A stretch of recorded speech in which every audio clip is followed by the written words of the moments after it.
Bonjour à toutes et à tous, c'est Hermès, j'espère que vous allez bien, j'espère que vous avez apprécié le live d'hier. C'était à midi, en 30 minutes, nous avons révélé tout ce qui pouvait potentiellement se passer et quelle était ma philosophie. Je la conclurai donc dans cette vidéo et il ne sera plus nécessaire, un petit peu à l'image de ce qu'on avait fait il y a 3 4 mois sur l'idée des mêmes coins, la philosophie non pas communautaire mais ici identitaire. Donc je conclurai cette vidéo par rapport aux tarifs douaniers et à la vendetta de Donald Trump face au reste du monde. Je pense que on peut trouver cette solution-là ou cette conclusion-là. Est-ce que vous me suivez? Est-ce que vous ne me suivez pas? Peu importe en réalité de ce qu'on peut penser. On verra bien comment on sera croqué. Je pense que Bitcoin, du jour au lendemain, peut se retrouver à 180 000 dollars pour la simple et bonne raison que hier nous a révélé qu'il y avait quand même beaucoup d'argent sur ce marché en l'espace de 10 minutes par rapport à un FUD qui a tourné notamment sur Twitter, qui a été révélé et puis annulé au bout de 10 minutes, notamment par CNBC vis-à-vis d'un représentant du Trésor américain qui nous a soumis la potentialité peut-être que Donald Trump fera ce qu'il fera, d'un report de 90 jours sur les tarifs douaniers. Je vous le dis, je vous le redis, c'est pas ce que j'attends, je m'en fous d'un report. Moi, je veux pas de report, je veux qu'on aille jusqu'au bout. Maintenant qu'on y est, autant y aller et j'ai bien l'impression que c'est la direction que Donald Trump est en train de prendre. Donc je vais vous donner ici ma représentation, ma perception, ce que je conclus par rapport à cette situation. À vous de me suivre, oui, non, le résultat sera le même. Bitcoin sera très probablement au-dessus des 200 000 dollars d'ici les 6 prochains mois et on en parle maintenant.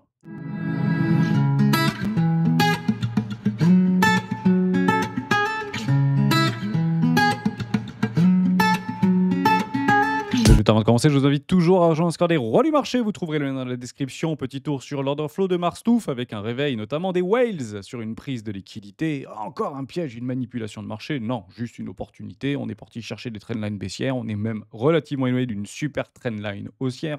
C'est là où on pourrait atterrir si jamais un Black Swan pouvait arriver. Je vous le rappelle, pendant le crack Covid, on avait commencé à pricer, ça avait germé, notamment par rapport aux différentes économies mondiales. Et on a pris quelques jours avant de littéralement s'effondrer. Donc si Bitcoin veut perdre 30% supplémentaire, tout le loisir à lui hein, de le prendre ou de le faire. Il faudra tout simplement le transformer en opportunité. Donc ne pensez pas que tout est aujourd'hui sorti d'affaire. Les confirmations, nous ne les avons pas, nous les attendons. Il y a des zones clés qu'on pourrait aller chercher, ne serait-ce que pour aller chercher de la liquidité, de beaucoup de vendeurs à découvert qui s'y sont précipités. On va vous le donner maintenant dans cette vidéo, mais plutôt intéressant de l'observer. Vous y trouverez également une documentation qui s'appelle la stratégie des 4 rois. N'hésitez pas à l'utiliser, vous en imprégner, vous en inspirer pour vous aussi trouver votre propre style d'investissement, marché crypto ou traditionnel. D'ailleurs, demain, on fera un peu de marché traditionnel, puisque quand les marchés dérouillent de 25%, il y a quand même des opportunités qui se créent, notamment du côté value, sur les différents marchés non américains. On pourrait presque le dire comme ça, même si ce n'est pas forcément une mauvaise idée de s'exposer un petit peu sur des valeurs value américaines, notamment, mais on en parlera, j'en sélectionnerai 5 ou 10 et je vous expliquerai un petit peu comment on pourrait naviguer dans ce marasme. Il faut comprendre quand même quelque chose d'important. Ce n'est pas acceptable ce qui se passe sur les marchés financiers. Oui, il y a une réunion d'urgence qui avait été programmée au niveau de la fête. C'était hier 17h30, heure américaine, me semble-t-il. Et comme sur le marché, il ne s'est rien passé, on n'a rien su, tout simplement. Mais partez du principe que si le marché avait déficit de 35% supplémentaires hier, croyez-le ou non, mais Jérôme Powell aurait fait un truc, hein. Il aurait acheté tous les titres et puis il aurait probablement baissé ses taux bien plus rapidement qu'on ne le pense. Donc en fait, on sait ce qui va se passer. En fonction de comment va réagir le cours, de comment va réagir le marché, on sait que derrière les banquiers centraux vont réagir quoi qu'il arrive. Donc j'ai envie de vous dire, c'est Powell Put, si vous voulez, hein. C'est la couverture Jérôme Powell. Donc est-ce que ça peut être pertinent de s'exposer actuellement sur les marchés? Bien sûr, il y a des opportunités chaque jour et à 50 temps sur beaucoup d'assets actuellement qu'on est en train d'observer. Néanmoins, il faut comprendre un truc très simple. Ici, je tire un Fibo. Bottom, top. Ici, premier arrêt ou très proche du premier arrêt. Ce n'est pas acceptable. En fait, c'est pas acceptable d'effacer 2 ans de performance en l'espace de 2 semaines par rapport à des promesses de rendement annualisées depuis les 25 dernières années. Restez bien accrochés, 9%. Donc si vous commencez à perdre 20%, vous effacez 2 ans de rendement annualisé. Donc pour les cryptophiles, ça nous fait un petit peu ni chaud ni froid. Pourquoi? Parce qu'on perd 30%, on perd 70%, et puis 3 semaines plus tard, on reprend 90% ou 180%. Mais il faut bien comprendre que pour des fonds de pension, pour des gestionnaires de fonds, pour des retraités, pour des allocations aujourd'hui qui sont, pour la plupart, notamment aux États-Unis, capitalisées, ce n'est pas acceptable. Donc, on peut tenir moins 20% puisqu'on l'a déjà vécu et ça s'est souvent plutôt bien passé par la suite. Donc, on peut espérer que ça se passe bien par la suite à partir de maintenant. Mais si on redévisse de 20%, partez du principe qu'il y aura de l'ingérence. C'est une évidence absolue. Il n'y a aucun doute à avoir là-dessus. Il y aura du powell put et tous les banquiers centraux s'accorderont pour reprendre la main et discuter entre les grandes personnes, si vous voulez. Maintenant que vous avez ça entre les mains, bah, vous vous imaginez bien qu'au niveau du Bitcoin, si on le prend de façon très schématique, premier arrêt, on est venu très proche de ce premier arrêt, on n'y arrive pas sur le S&P 500, on est parti de bouffer depuis les bottoms, ici de 2022, hein, vous le prenez très exactement, là j'ai pris exactement la même fractalité que sur le Bitcoin ou que ce soit sur les indices. Nasdaq se fait un peu plus exploser par rapport aux valeurs technologiques qui sont les premiers touchés, les premières touchées par rapport à ces tarifs douaniers réciproques. On peut parler de la Chine qui a expliqué qu'il montait de 34%, et puis Donald Trump qui a pris son Twitter pas plus tard qu'hier et qui a expliqué qu'il augmentait de 34 à 50% supplémentaires. Et il a compris ce que c'était la TVA. On rajoute sur de la valeur, enfin on rajoute des taxes sur de la taxe. On peut lui expliquer ce que c'est la TPP, je suis sûr qu'il va pouvoir en faire un truc. Mais bon, partez du principe que ça n'a pas réellement de sens. Et je vais vous expliquer ce qui va très probablement euh, conclure de cette situation, c'est ma propre représentation. On va faire un tout petit peu de technique juste avant, mais je vous spoil quand même la fin de la vidéo. Si Larry Fink, pas plus tard qu'hier, nous a expliqué et a dit de façon très précise que nous étions déjà en récession, donc les États-Unis sont déjà en récession, c'est que c'est vrai. Hein. Là, très probablement que actuellement, à l'heure où je vous parle, les États-Unis sont en récession et jusqu'à preuve du contraire, ça se voit dans les cours, évidemment. Donc j'ai posé 272 milliards de dollars juste ici par rapport à une petite poche, donc c'est pas rien, c'est le début d'un fair value gap qu'on avait positionné ici en daily. Il y a plutôt une belle réaction de marché. Tant mieux, j'ai envie de dire. Non, bien sûr, j'ai pas posé 273 milliards de dollars, mais partez du principe qu'il y a des vendeurs qui ont pris profit et des acheteurs qui sont entrés en position. C'est ce qui nous donne ces mèches-là. Les mèches sont menées à être mangées. La zone de liquidité qu'on attend tous, elle est très exactement ici. Je vous ai mis un petit aimant pour dire qu'on viendra là. Maintenant, les courageux, est-ce qu'ils prennent des TP? Est-ce qu'ils sortent des positions? Est-ce qu'ils allègent les dérivatifs? Qu'est-ce qu'ils font? Qu'est-ce qu'on fait? Toujours la première question. Ça, ce serait une petite porte de sortie. On devrait y venir, je pense. Moi, l'objectif, c'est toujours le même. On casse cette trendline. Derrière, on vient ici. Puis, on vient chercher une zone de take profit des acheteurs qui sont posés sur des extrêmes de range, puisque jusqu'à preuve du contraire, ce n'est pas encore un bas de range. C'est un bas de range d'un petit range, ici. Hein, vous avez bien compris. Mais de tout ce range-là, on peut très bien encore dévisser de moins 20% pour aller chercher une borne de range basse. À quel moment on constate une borne de range basse? Quand on constate une borne de range haute. Donc si Bitcoin fait ça, bah, je vous dis, ici c'est bad range. Mais tant qu'il n'est pas là, je ne peux pas vous dire que c'est bad range. Donc on est bien dans une dynamique de flux corrective, ici, et on attend de définir un range. L'objectif, qu'est-ce que c'est? C'est de le squeeze. Voilà. Donc moi, je joue un squeeze de ce range. Ça veut dire quoi? Ça veut dire qu'on va très probablement breaker, puis travailler, puis venir chercher notre petit aimant. Ici, il y a des order blocks assez importants par rapport à ces bougies qui ont été des bougies assez massives de liquidité. Donc ça devrait un petit peu travailler quand même là-dedans. Si ça ne travaille pas, bah, direction take profit. Puis derrière, on explose. Voilà. J'ai juste envie de vous dire que si S&P 500 retrouve une neutralité où c'est prix d'antan, d'il y a juste 3 mois en arrière, Bitcoin pourrait se retrouver à 180 000 dollars. Donc si vous prenez exactement la même amplitude de hausse par rapport à un S&P 500 sur la même amplitude ou Nasdaq, partez du principe que dans le même laps de temps, Bitcoin pourrait se retrouver à 180 000 dollars. Ce qui est drôle de le dire également, c'est qu'on devrait voir et observer un rattrapage du côté de Ethereum. Pourquoi? Puisqu'il a quand même sacrément dérouillé. Et je pense que le marché très probablement fait fausse route sur cette idée de tuer littéralement les derniers acheteurs sur ce marché, notamment sur les dérivés. Et on a exactement cette même ligne ici défensive. Donc si vous prenez ici un plus 34%, partez du principe que sur Bitcoin, ce ne sera pas 34%, ce sera à partir de maintenant plus près des 13%. Donc vous aurez ici une décorrélation par rapport à Ether vis-à-vis du Bitcoin et donc une perte de dominance de Bitcoin mécanique. Je répète, elle sera mécanique, hein, cette baisse au niveau de la dominance Bitcoin. Et c'est ce qui pourrait potentiellement nous donner notre fameux alt season. Et on le retrouvera ici sur Other. On est bien sûr un bas de range, donc on travaille les bas de range. Ici, voilà, donc d'un petit range. Derrière, on va très probablement aller chercher ici. Ce sera tout autant une excuse pour pouvoir prendre des shorts sur des actifs cryptographiques autres que Bitcoin ou Ethereum. Ce sera également la possibilité d'une porte de sortie. Moi, ce que je veux, c'est le squeeze, tout simplement. Donc on vient s'affranchir de cet order block juste là, donc fair value gap également. Derrière, on se vient se positionner là, on casse la moyenne mobile de 100 périodes et alt season. Voilà. Alors, qu'est-ce qui va catalyser ce alt season? Bah, tout ce qui est en train d'être vu actuellement. Juste avant de vous parler de ça, j'avais vraiment envie de vous montrer un truc comme ça.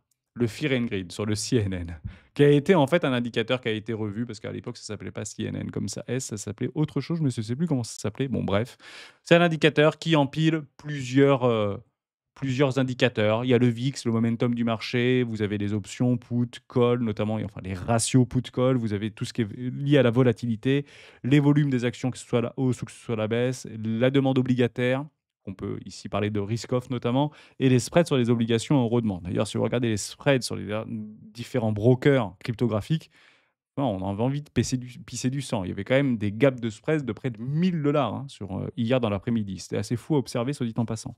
C'est revenu rapidement à la normale. Les market makers ont fait leur boulot. Tant mieux. C'est la seule chose qu'on leur demande. 4, c'était inespéré. Ça n'existe pas, en fait, 4. C'est la première fois que ça arrive et beaucoup pensaient que ça n'arriverait très probablement jamais. Donc, je rappellerai une phrase bien connue de Warren Buffett: soyez cupide quand les gens ont peur, ayez peur quand les gens sont cupides. Bon, censé être constaté que les gens ont peur. Donc, c'est le bon moment d'être cupide, si vous voulez être cupide. On comprend bien que le problème qui est en train d'être révélé actuellement par rapport à Donald Trump, il est là. Et en fait, c'est un problème que peut-être on n'a pas envie de voir, puisque ça fait bien longtemps qu'on n'a plus trop envie de le voir, ça fait 70 ans que ça dure. C'est ce qu'on appelle la dette américaine fédérale ou la dette mondiale. Je rappelle que la dette obligataire mondiale s'équivaut à peu près à 300 000 milliards de dollars aujourd'hui au niveau de la planète. Michael Saylor propose une alternative pour pouvoir drainer une partie de ces fonds obligataires, de ces bons obligataires, dans Bitcoin via ces mécanismes. On peut appeler ça une martingale si vous voulez, mais l'objectif c'est de prendre 1% juste pour test. 1% c'est 3 000 milliards de dollars. Donc Bitcoin, 250 000 dollars. Hein. Et ça peut se faire, il faut quand même s'en rendre compte. C'est la raison pour laquelle c'est quand même difficile de timer le marché, parce que faire entrer 3 000 milliards de dollars sur Bitcoin, ça peut prendre une journée. Donc vous pouvez retrouver, alors c'est assez fou ce que je suis en train de vous dire, mais dans les mécanismes aujourd'hui de disponibilité, que ce soit algorithmique ou que ce soit intentionnel, on peut faire entrer 3 000 milliards de dollars sur Bitcoin en une journée. C'est complètement possible en réalité. Bah, vous arrivez en 10 minutes à faire rentrer et sortir 2 000 milliards de dollars sur les marchés financiers, notamment S&P 500. Donc si vous prenez toutes les bourses mondiales, ça ne doit pas être très loin des 10 000 milliards de dollars, puisque aujourd'hui, c'est à peu près 30% des flux sont aux États-Unis, même si ça représente 50% de la capitalisation globale. Bon, on va pas du principe que les fonds de pension ne s'amusent pas à trader sur les ETF. Donc, bah, rentrer 3 000 milliards en une journée sur Bitcoin, c'est complètement possible, bien évidemment. Et on avait déjà mis ce point d'honneur, c'était au début des années 2000, l'idée de l'éminence nouveau modèle mondialisé via l'essor des nouvelles technologies d'Internet. Et vous comprenez bien que bah, déjà à ce moment-là, ce n'était pas tenable. Et c'est bien pire aujourd'hui, hein. On n'est plus à 11 000 milliards de dollars au niveau de la dette fédérale, on est à 36 000 milliards de dollars. C'est la raison pour laquelle on peut faire un pari ensemble. Si Donald Trump parvient à réussir son pari, alors à la fin de son mandat, la dette américaine ne sera pas à plus de 45 000 milliards de dollars. Aujourd'hui, elle est à 36 000 milliards. Grosso modo, les Américains ont besoin d'injecter entre 2 000 milliards et 3 000 milliards de dollars par an de nouvel emprunt. Bon, partez du principe juste pour couvrir leur déficit chronique commercial, enfin leur déficit tout simplement fédéral, c'est 2 000 milliards par an. Donc, bout à bout, ça ferait à peu près entre 44 000 milliards de dollars et 45 000 milliards de dollars sur quelque chose d'assez cohérent. Donc, si on est en dessous, bah, j'ai envie de dire que Donald Trump a quand même réussi son pari. Si on est au-dessus, ça veut dire que Donald Trump a littéralement perdu son pari. Mais dans les deux cas, c'est bon pour Bitcoin puisqu'il y aura de toute manière de l'augmentation. On ne va pas passer de 36 000 milliards de dollars d'endettement à 34 000 milliards de dollars d'endettement à la fin du mandat de Donald Trump. C'est une foutaise, en fait. C'est complètement fou de penser ça. Donc, il y aura bien sûr de la liquidité qui va rentrer sur ce marché. Donc, il y aura bien sûr de l'impression monétaire. Donc, il y aura, vous avez compris le truc, c'est toujours bon pour les marchés crypto et notamment pour Bitcoin en premier lieu. Donc, il faut le prendre comme ça, tout simplement. Ici, vous avez une réciprocité qui a été proposée par Illucide de la dette publique totale fédérale aux États-Unis, 1940, 2025, 2054, et on devrait se retrouver à peu près à 180% du PIB avec une belle dégradation malgré une augmentation reliée directement au PIB. Alors c'est quoi? Bah, c'est tout simplement, c'est l'inflation. Voilà. Pourquoi en fait on n'est pas passé de 40-60% de la dette au niveau du PIB à 400 ou 500%? Bah, c'est l'inflation, tout simplement. Et l'inflation, c'est plutôt bon pour les actions. C'est le hedge, si vous voulez, de l'inflation pour pouvoir conserver du pouvoir d'achat. Ça, c'est la dernière chose que je voulais vous montrer. Endettement public du gouvernement fédéral. On est bien d'accord qu'on était à 11 000 milliards. Ça paraissait dingue sur la première photo. Elle est ici. Ça paraît fou, ça paraît parabolique.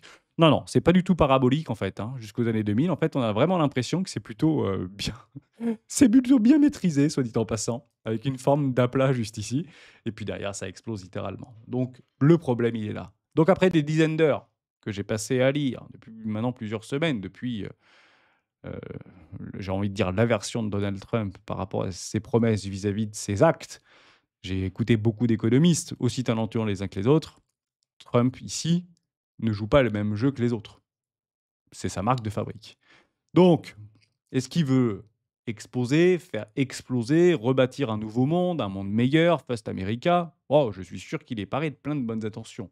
Il a le cœur à cette transition. Par contre, il y a de la dette. Il y a du dollar qui rentre en jeu et bien évidemment du Bitcoin. Et Bitcoin, c'est plus le plan B. En fait, Bitcoin, ça devient le plan A ici. Et c'est la raison pour laquelle je pense que en l'espace d'un an, depuis janvier 2024, tout aux États-Unis s'est mis en cheval de bataille derrière Bitcoin et derrière les cryptographiques. Je trouve ça assez dingue. Donc, c'est probablement plus le plan B, c'est très probablement le plan A. Il y a quand même quelque chose qu'il faut que je dois vous dire par rapport à ce que j'ai compris. C'est juste un raisonnement. C'est très personnel, c'est brut, ça reste puissant et je pense que c'est du bon sens. Donald Trump, stratégie simple. Imposer des droits de douane exorbitants pour forcer l'ouverture des marchés mondiaux. 50 pays, par rapport à ses propres dires, se sont précipités à la Maison-Blanche pour pouvoir négocier des tarifs douaniers non réciproques. Ici, zéro. Vietnam, Japon, Angleterre, Europe. Refinancer massivement sa dette. Ça tourne beaucoup sur Twitter. 9 000 milliards de dollars à refinancer. Je vous le dis, elle sera refinancée, que ce soit à 4%, à 5% ou à 0%. Elle le sera de toute manière refinancée. Donc, si elle doit être refinancée, on va faire marcher la machine à billets, la planche à billets, l'imprimante. Il n'y a pas le choix en réalité. 3. La dévaluation du dollar. La dernière fois qu'on a vécu une période de dévaluation massive du dollar, même s'il a été plutôt bien maîtrisé, soit dit en passant, c'était pendant le premier mandat de Donald Trump. C'est juste ici. Ça a plutôt bien réussi à Bitcoin. Donc je vais vous le redonner si j'arrive à le retrouver, voilà, juste ici au niveau du DXY. Et on va regarder ce qui s'était très exactement passé au début du premier mandat de Donald Trump, c'était en 2017. Donc janvier 2017, juste là, le dollar est aux alentours des 103 et il chute jusqu'à grosso modo 88. Qu'est-ce qui s'est passé entre janvier 2017 et janvier 2018 sur Bitcoin? Il est passé de 1000 dollars à 20 000 dollars. Voilà. C'est quoi ça? Bah, quand vous avez une dette, une monnaie, notamment des dettes que vous avez, ou une balance commerciale, d'une monnaie de réserve qui se dévalue très fortement, bah, vous voulez vous en débarrasser. En plus qu'elle soit voulue, vous actionnez quand même le fait de s'en débarrasser. Et je pense que c'est ce qui va se passer. Donc on se retrouve exactement au même niveau, ici, par rapport à le premier mandat de Donald Trump, 103. Voilà, formidable. Donc on va très probablement descendre ici. Je pense que c'est plutôt bon pour les marchés financiers. Je pense que c'est surtout bon pour Bitcoin et nos crypto-monnaies préférées. Ça, c'est le plan de Donald Trump. 4. Freiner brutalement l'ascension de la Chine pour garder une suprématie américaine. Elle n'est pas folle, la guêpe. Donc, on le voit bien, je renégocie avec toi si TikTok est racheté par une entreprise américaine, que ce soit Bezos, que ce soit Mark Zuckerberg, que ce soit MrBeast ou que ce soit Elon Musk. Qu'est-ce qu'on s'en fout? Ils finiront par se partager le gâteau. La Chine dit non, ils n'ont pas peur, ils remettent 34% de douane, l'autre il dit 50%. Vous allez voir que la Chine, après-demain, ils vont dire 200%. Et puis de toute manière, qu'est-ce qu'on s'en fout complètement? L'objectif, c'est de les laisser, enfin, c'est de les empêcher de pouvoir rafler la mise. Et c'est là où je suis tombé, ne m'en voulez pas, sur un texte de Schiff, Peter Schiff. Ça me paraît quand même crucial. Je partage pas tout son délire, mais on peut quand même en parler. Peter Schiff, il a publié ça. Je l'ai noté. Vendre tous ses bons du trésor US, acheter de l'or, réévaluer le yuan et indexer sur l'or. L'idée un petit peu des BRICS. Résultat, le dollar s'effondre, les taux US explosent, la Chine s'enrichit, les Américains s'appauvrissent. Travail résolu. Problème résolu, si vous voulez. Donc bien sûr, c'est ironique. Mais c'est très exactement ce que Donald Trump veut empêcher. Puisque je pense qu'il n'est pas sorti de la dernière appli et ce qu'il dit, ça reste cohérent. Donc, s'il veut que ça marche, son idée, bah, il faut absolument combattre la Chine. pour pas qu'elle devienne, elle, bah, la première puissance mondiale, tout simplement. Parce que c'est clairement ce qui est en train d'être offert sur un plateau actuellement. Donc on a bien compris que depuis 70 ans maintenant, et c'est ça qu'il faut comprendre finalement de ce qui est en train de se passer, c'est que les dirigeants américains masquent les vrais problèmes, la dette, la dévaluation du dollar, des discours creux. Pourquoi Trump ose aujourd'hui nommer le cœur du problème, que c'est finalement un vrai problème de dette, et c'est la raison pour laquelle il a mis directement en face de ces problèmes d'endettement ici le Bitcoin, c'est que lui, il n'est pas d'accord avec ce qui s'est passé sur les 70 dernières années, mais lui, il a une super réponse. Lui, c'est pas lui qui a créé le désastre, mais c'est lui qui va le régler. Et c'est en ça que je dis qu'il va échouer. Il n'y arrivera pas. Donc c'est pas qu'une crise monétaire, c'est plutôt ici un basculement civilisationnel. On passe par les droits de douane, on aurait pu imaginer bien d'autres artifices, mais finalement c'est arrivé. Et donc de facto, il y aura une hybridation qui va se créer au niveau mondial. Une hybridation entre des réserves de valeur physiques et des réserves de valeur numériques. Blockchain, monnaie digitale, Bitcoin, monnaie numérique de banque centrale, si vous voulez. C'est déjà en Chine, ça arrive en Europe. Ça ne veut pas dire que ça va marcher, mais il y aurait une hybridation qui va être faite. Dès lors, on va très probablement observer une fuite de l'or qui va directement aller dans Bitcoin. Bah oui, c'est beaucoup plus facile à déplacer, beaucoup plus facile à conserver. Et quand vous avez 1200 tonnes d'or, vous, Allemands, aux États-Unis, bah partez du principe que c'est pas à vous. Hein. No keys, no coin. Hein. Et c'est exactement la même chose sur l'or. Si vous n'avez pas les lingots chez vous, c'est que c'est pas vos lingots d'or. Donc ça, je pense que tout le monde l'a bien compris. Et ça va inviter beaucoup de, je pense, hein, de pays à créer des réserves souveraines de Bitcoin. Donc je pense que c'est en marche. Je pense qu'on va le voir. Le premier qui allume la mèche, ça part. Et c'est la raison pour laquelle je sais qui c'est qui va allumer la mèche en premier. Ce sont les États-Unis. Donc il va le lire, très probablement de façon imminente. Ce sera le catalyseur pour nous casser notre trendline qu'on a regardé tout à l'heure. Et ce sera tout simplement Elon Musk, Donald Trump, qui annonce qu'il a acheté 100 000 bitcoins. Bam. Qui annonce qu'il a acheté 200 000 bitcoins. Bam. Qui annonce qu'il a acheté 20 000 bitcoins. On s'en fout, même s'il n'y en a que 1000, ça marche. Le seul truc, c'est le premier qui allume la mèche, elle explose. Et je pense qu'on se déplace en ligne droite à 180 000 dollars dans un premier temps. Voilà. Trump, il le sait. Je pense finalement qu'il le sait. C'est la conclusion que je vous donne. Le marché commence à le sentir. Actuellement, on est quand même au plus proche d'un effondrement. Ça fait 25 ans qu'on nous l'explique. Il y a une forme de précipitation, une volonté d'ouvrir les yeux de façon peut-être un tout petit peu plus maladroite qu'on avait pressenti de le faire. Est-ce que ça nous arrive en pleine tronche? Très probablement. Est-ce qu'il y a une alternative? Allez sous vos yeux, encore une fois. Donc c'est pas le moment, je pense, de vendre ça pour acheter du papier toilette, même si bien évidemment il y a la possibilité d'aller chercher une déflagration pour pouvoir liquider beaucoup, je dis bien beaucoup de personnes qui sont encore positionnées. On l'avait vu, hein, dès que ça commence à s'approcher au niveau de descente trader, des grosses positions, ça semble quand même relativement bien tenir. Il y a des gens qui n'ont pas envie de se faire ouvrir en deux, mais on peut aller les chercher jusqu'aux 40 000 dollars. Mais ce sera juste reculer pour mieux sauter. Donc je pense que vous avez décidé de le vivre, vous avez décidé de le subir. Why not? Est-ce que c'est le moment de se couvrir maintenant? Bon, c'est peut-être un tout petit peu tard, puisqu'on voit bien pas mal de personnes qui commencent à prendre des profits, hein, notamment du côté de Bitcoin. Et je vous montre donc une dernière chose, je ne sais pas si je l'ai, voilà, juste ici. On peut reprendre la fameuse super trend. C'est une super trend dite cyclique. Donc on pourrait venir la chercher comme on l'avait fait en 2021. Elle se trouve très exactement ici, aux alentours des 55 57 000 dollars. Je pense que si on doit y aller, on doit y aller relativement rapidement. Ce sera peut-être fait cette semaine, peut-être dans 2 semaines, mais si on vient à casser des trends, c'est terminé. On ne pourra plus revenir, tout simplement. Et je ne pense pas au piège, je ne pense pas au bull trap, je ne pense pas au bear trap, je ne pense pas. Je pense que si on casse ces trends et on résout ce falling wedge à la hausse, je pense que c'est pour aller chercher l'objectif final des 230 000 dollars. Ça, c'est ma possession, c'est ma représentation et c'est ma perception. Je vous résume donc ces 3 points. Vous l'avez donc bien ici compris. 300 000 milliards de dettes. Objectif, c'est de récupérer sur ces dettes obligataires 1% dans Bitcoin, 3 000 milliards de dollars supplémentaires dans Bitcoin. Entre les vendeurs et les acheteurs, ça donnerait à peu près les 250 000 dollars pour Bitcoin. Imposer des droits de douane exorbitants pour forcer l'intégralité des marchés mondiaux à s'ouvrir en les anéantissant. Et je parle ici des droits de douane. 2, refinancer massivement la dette US, que ce soit à des taux hauts, des bateaux, des totaux, des malos, on s'en fout, ce sera de toute manière refinancé par la porte ou par la fenêtre, il faudra bien les refinancer, c'est des 1000 milliards de dettes ou 9000 milliards de dettes. La dévaluation du dollar, c'est très positif et très bénéfique pour Bitcoin, beaucoup moins pour le peuple américain, même s'il va quand même beaucoup moins le ressentir, notamment par rapport à une volonté de vouloir réindustrialiser et de relancer notamment l'agriculture aux États-Unis. Donc, je vous le dis, que votre dollar baisse de 50% ou il augmente de 50%, si vos tomates et vos melons, vous les produisez dans le Texas ou vous les produisez en Californie, vous les paierez le même prix à l'étalage. Le seul truc qui va être modifié, c'est si vous achetez des tomates, en Chine, des paquets de riz en Chine, c'est le seul truc qui devrait un petit peu augmenter, c'est le riz chinois si vous voulez ou, vietnamien ou, thaïlandais ou ce que vous voulez. Voilà.